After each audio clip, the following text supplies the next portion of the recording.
বেশ তীব্রতা এখন ছড়িয়ে পড়ছে।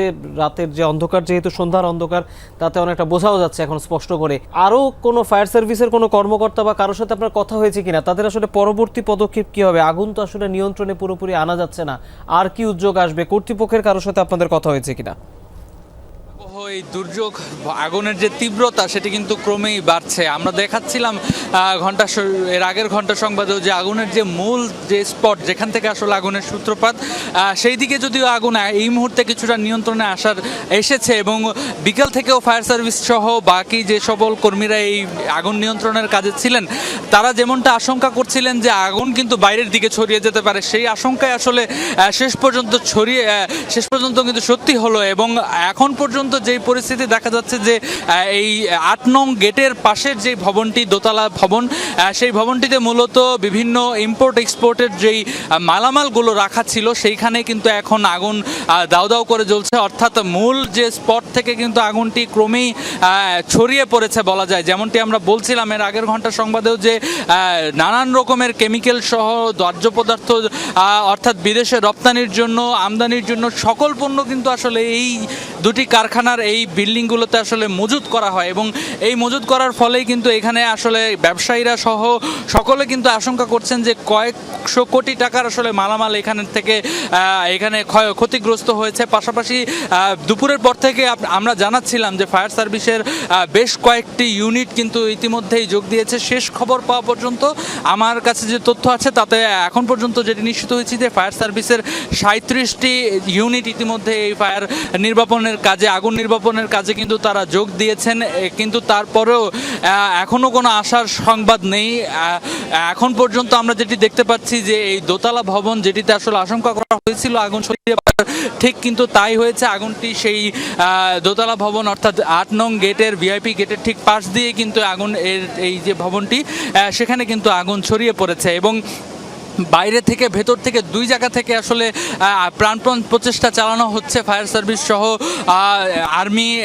আর্মি, বিজিপি, নৌবাহিনী, প্রত্যেকটি বাহিনীর গাড়ি কিন্তু এখানে রয়েছে এবং তারা কিন্তু আপ্রাণ চেষ্টা চালিয়ে যাচ্ছেন যে বাইরে থেকে যেন কোনো রকম পানির ঘাটতি আসলে না হয়। পর্যায়ক্রমে তারা পানি কিন্তু ছিটিয়ে যাচ্ছেন, কিন্তু তারপরেও যে আগুনের যে ভয়াবহতা, তীব্রতা, সেটি কিন্তু এখনও নিয়ন্ত্রণে আসেনি। একটি সাইড অর্থাৎ এই কার্গো ভিলেজের যে পূর্ব সাইডটি, যেখান থেকে আগুনের সূত্রপাত, সেখানে কিছুটা এখন আমরা আগুন নিয়ন্ত্রণে দেখতে পাচ্ছি। তবে এই যে দোতলা ভবন, যেখানে কার্গোর যে স্টেশন, সেখান থেকে কিন্তু এখনো দাউ দাউ করে আগুন জ্বলছে এবং যে দমকা যে ধোঁয়া, সেগুলো কিন্তু ভেতর থেকে বেরিয়ে আসছে, কালো ধোঁয়া। বাইরে থেকে যেমন বেশ কয়েকটি প্রযুক্তির মাধ্যমে আমরা দেখেছি দুটি ট্রাকে করে কিন্তু বিশেষ প্রযুক্তির যে এয়ার গান, সেটি প্রবেশ করানো হয়েছে, রোবোটিক এয়ার গান, যেন একদম আগুনের কাছাকাছি যে আগুন নির্বাপন সম্ভব করা যায়, এমন প্রচেষ্টাও কিন্তু আমরা চালাতে দেখেছি। সেই সাথে এই যে পার্কিং লটের যে বাইরের জায়গাটা, সেখানে আসলে স্বেচ্ছাসেবী সহ